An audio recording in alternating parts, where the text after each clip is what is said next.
ఆంజనేయ స్వామి, హనుమంతుడు లేదా హనుమాన్ అని పిలువబడే ఆంజనేయుడు హిందూ ధర్మంలో అత్యంత ప్రజ్ఞావంతుడు, శక్తిమంతుడు, భక్తుల విశ్వాసానికి ప్రతీక. ఆయనను రామాయణ కథానాయకుడిగా ప్రత్యేకంగా పూజించుకుంటారు. హనుమంతుడిని మాతా అంజనాదేవి మరియు కేసరి అనే వానర రాజు సంతానంగా పుట్టారని పురాణాలు పేర్కొంటాయి. ఆంజనేయుడి జననం దైవసంకల్పం వల్ల అని విశ్వాసం ఉంది. శ్రీహరి విష్ణువు వామన అవతారంలో మహావిష్ణువు ప్రసాదాన్ని అంజనాదేవి స్వీకరించి హనుమంతుడికి జన్మనిచ్చారు. అందుకే ఆయనకు ఆంజనేయుడు అనే పేరు వచ్చింది. ఆంజనేయుడు రామాయణంలో కీలక పాత్ర పోషించారు. సీతాదేవిని రావణుడు అపహరించినప్పుడు హనుమంతుడు లంకలోకి దూసుకెళ్లి సీతాదేవిని కనుగొన్నారు. ఆపైన రాముడు, లక్ష్మణుడి వద్దకు తిరిగి వచ్చి వారిని సీతమ్మవారి సందేశం ఇచ్చారు. అలాగే రాముని ఆజ్ఞ మేరకు సేతుబంధం నిర్మాణంలో కూడా పాల్గొన్నారు. రామాయణంలో యుద్ధకాండలో హనుమంతుడి విశేషాలను చక్కగా వివరిస్తారు.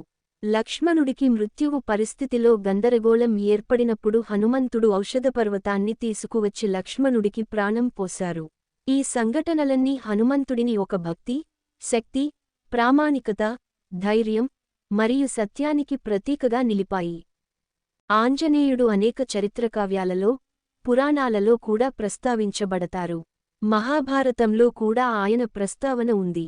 భీముడు, హనుమంతుడు సహోదరులుగా పిలవబడతారు. ఎందుకంటే ఇద్దరూ వాయుదేవుని పిల్లలు. హనుమంతుడు భీముడికి తన శక్తిని తెలియజేసే సందర్భాలు కూడా ఉన్నాయి. ఆంజనేయ స్వామికి సంబంధించిన అనేక దేవాలయాలు భారతదేశంలో విస్తరించి ఉన్నాయి. వీటిలో కర్ణాటకలోని హంపి, తమిళనాడులోని రామేశ్వరం, ముంబైలోని శ్రీవాల్ వీరంజనేయ ఆలయాలు ప్రసిద్ధమైనవి. హనుమంతుడిని మంగళవారం మరియు శనివారం ప్రత్యేకంగా పూజించడం ద్వారా భక్తులు తమ కష్టాల నుంచి విముక్తిని పొందుతారని విశ్వాసం. ఆంజనేయునికి సింహాలన పోలికతో కూడిన శరీరాన్ని ప్రతిష్ఠిస్తారు. ఆయనే కాశీని సంరక్షించే కాశీ కంకణధార. ఆయనే రాముడికి సంకేతం ఇచ్చిన సంగ్రామధీరుడు. హనుమంతుడికి సంబంధించి ఆయన్ని వివిధ అవతారాలతో దర్శించడం వల్ల భక్తులు తమ మోక్షాన్ని పొందుతారని విశ్వసిస్తారు. హనుమంతుడిని బల, ధైర్యం, విజ్ఞానం మరియు భక్తిలో అత్యంత పూజిస్తారు.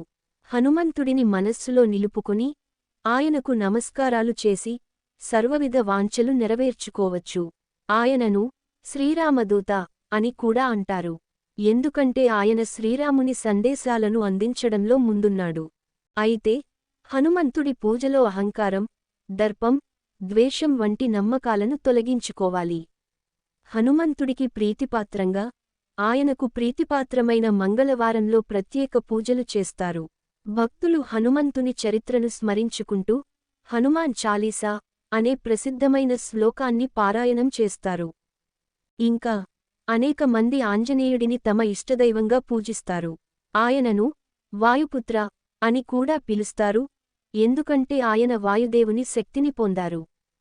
హనుమంతుడి చరిత్రను తెలుసుకుంటే ఆయన యొక్క తపస్సు, భక్తి, ధైర్యం, నిజాయితీ వంటి లక్షణాలు మనకు అర్థమవుతాయి. హనుమంతుడిని సాధారణంగా తోలువేలలతో, బల్లరాయి గల పర్వతాలతో ప్రతిష్ఠిస్తారు. ఆయన తన భక్తులకు అడ్డంకులు, సమస్యలను తొలగించి విజయాన్ని ఇవ్వగలడు. హనుమంతుడి పూజా సమయం కూడా భక్తులకు ఉత్తమ ఫలితాలను ఇస్తుంది. హనుమంతుడిని స్మరించుకుంటే భక్తులు జీవితంలో సకల శుభాలను, విజ్ఞానాన్ని, బలాన్ని పొందుతారు.